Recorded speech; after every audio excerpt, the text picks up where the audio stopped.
السلام علیکم دوستوں، میرا نام ہے مبشر خان اور آپ دیکھ رہے ہیں منا بھائی آفیشیل یوٹیوب چینل۔ ناظرین، جرمنی سے قطر، غلاظت سے طہارت تک کا سفر۔ یہ جرمنی کا شہر کولون تھا جہاں 2006 کے فٹ بال ورلڈ کپ کی رونقیں برپا تھی۔ اس ورلڈ کپ کے کھلاڑیوں اور تماشائیوں کے حسن ذوق اور تسکین تعیش کے لیے دنیا بھر سے ہر رنگ، عمر، نسل، جسمانی تناسب والی خواتین لائی گئیں۔ ان کی تعداد 40,000 کے قریب تھی۔ ان سمگل شدہ جسم فروش عورتوں سے کولون شہر کے بیچوں بیچ ایک 12 منزلہ کوبہ خانہ یا جسم فروشی کا اڈا، جسے انگلش میں بروتھل کہا جاتا ہے، آباد کیا گیا، جس کا نام پاسجا تھا۔ اس کوبہ خانے کا شاندار افتتاح ورلڈ کپ کے آغاز والے دن 9 جون 2006 کو کیا گیا۔ اس جسم فروشی کے پلازا میں دنیا بھر کے ممالک سے 120 جسم فروش عورتیں لا کر بڑے بڑے شیشوں والے ہال میں سجائی گئیں۔ یہ صرف ایک شہر کی ایک اڈے کی بات ہے، جبکہ پورے ملک میں 40,000 سمگل شدہ عورتوں سے جرمنی کا ہر وہ شہر آباد کیا گیا جہاں فٹ بال ورلڈ کپ میں شریک 32 ٹیمیں حصہ لینے جا رہی تھی۔ پاسجا نے اپنے اس کوبہ خانے پر ان تمام ٹیموں کے ممالک کے پرچم بھی لگا رکھے تھے اور اس کے ساتھ دیگر عورتوں کے ہمراہ ایک حجاب والی خاتون کا بھی پوسٹر چسپاں کیا ہوا تھا۔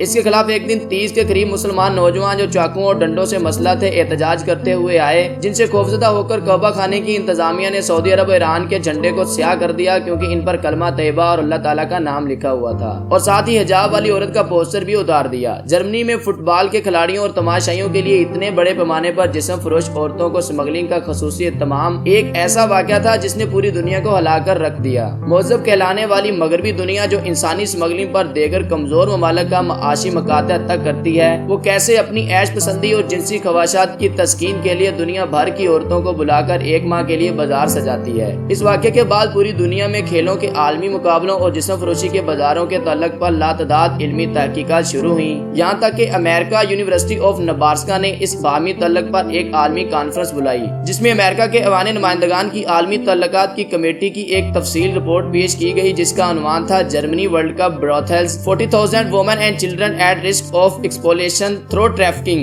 مطلب جرمنی ورلڈ کپ کے جسم فروشی کے اڈے 40,000 عورتیں اور بچے انسانی اسمگلنگ کی وجہ سے اتصال کے خطرے میں ہیں۔ اس کے علاوہ نارتھ ویسٹرن یونیورسٹی کے سکول آف لا کے سنجیدہ میگزین میں 2008 میں اینی میریٹولا نے جرمنی کے اس فٹ بال ٹورنامنٹ میں جنسی اسمگلنگ کو بنیاد بنا کر دنیا بھر میں منعقد ہونے والے کھیلوں کے مقابلے کا جنسی اسمگلنگ کے ساتھ تعلق کا جائزہ لیا، اور وہ اس قدر بھیانک نتائج سامنے لائی کہ جن کے مطابق کھیلوں کے یہ بڑے بڑے مارکا جبکہ کسی ملک میں سجائے جاتے ہیں تو جہاں ہوٹل اور ٹورازم انڈسٹری کی چاندی ہوتی ہے، وہاں نہ صرف یہ کہ اس ملک میں موجودہ جسم فروشی عورتوں کا کاروبار چمکتا ہے، بلکہ دنیا بھر سے عورتوں کو وہاں لانے کے لیے جنسی اسمگلنگ کا دھندا بھی خوب چلتا ہے۔ اس رپورٹ میں یہ خوفناک انکشاف بھی ہوا کہ یورپ کے 5 ممالک ایسے ہیں جہاں سارا سال دنیا بھر سے عورتیں جسم فروشی کے لیے اسمگل کر کے لائی جاتی ہیں۔ صرف 1990 میں 3 لاکھ کم عمر بچیاں یورپ کے ممالک میں جسم فروشی کے لیے دیگر علاقوں سے اسمگل کی گئی تھی۔ اسی رپورٹ نے بتایا کہ جرمنی میں ہر سال اوسطاً 1,000 لڑکیاں جسمانی تسکین کے لیے لائی جاتی ہیں۔ جرمنی میں جسم فروشی کے کاروبار سے سالانہ 19 ارب ڈالر کی آمدن ہوتی ہے۔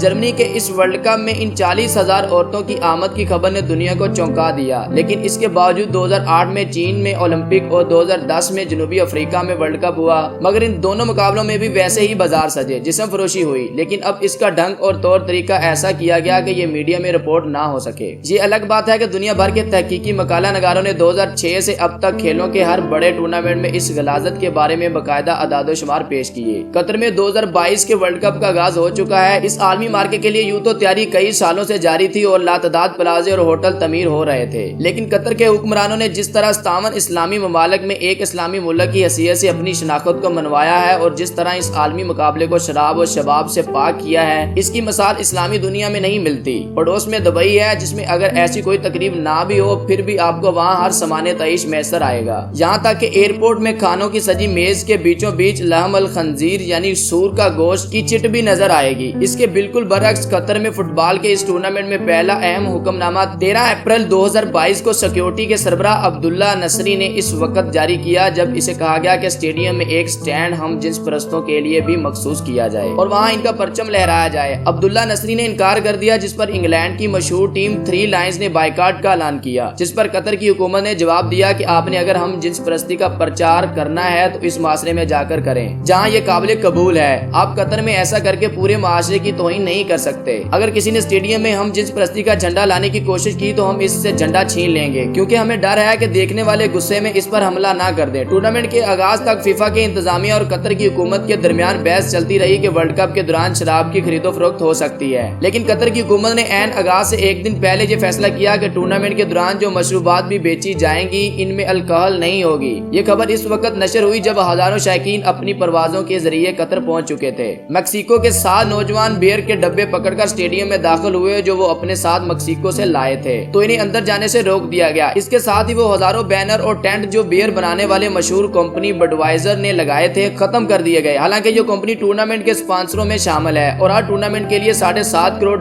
دیتی ہے۔ فیفا کی انتظامیہ نے قطر کی حکومت کے سامنے سر تسلیم خم کر لیا۔ قطر حکومت نے ان سے صرف اتنا ہی کہا کہ کیا تم دنیا کے کسی ملک میں کھلاڑیوں کو کوئی ایسی حرکت کرنے کی اجازت دو گے جو ان کے کلچر میں سب سے ناپسندیدہ سمجھی جاتی ہو؟ فیفا نے جواب دیا نہیں، تو قطری حکام نے ان سے کہا کہ ہمارے ہاں شراب اور جسم فروشی دونوں ناپسندیدہ ترین افعال ہیں۔ قطر کی اس جرات کو میری طرف سے اور کروڑوں مسلمانوں کی طرف سے سلوٹ۔ اسی کے ساتھ اجازت چاہتا ہوں، اپنی رائے کامنٹ سیکشن میں ضرور بتائیں اور ہمارے چینل کو سبسکرائب کر دیں۔ ملتے ہیں انشاءاللہ نیکسٹ ویڈیو میں، تب تک اپنا خیال رکھیے گا۔ خدا حافظ۔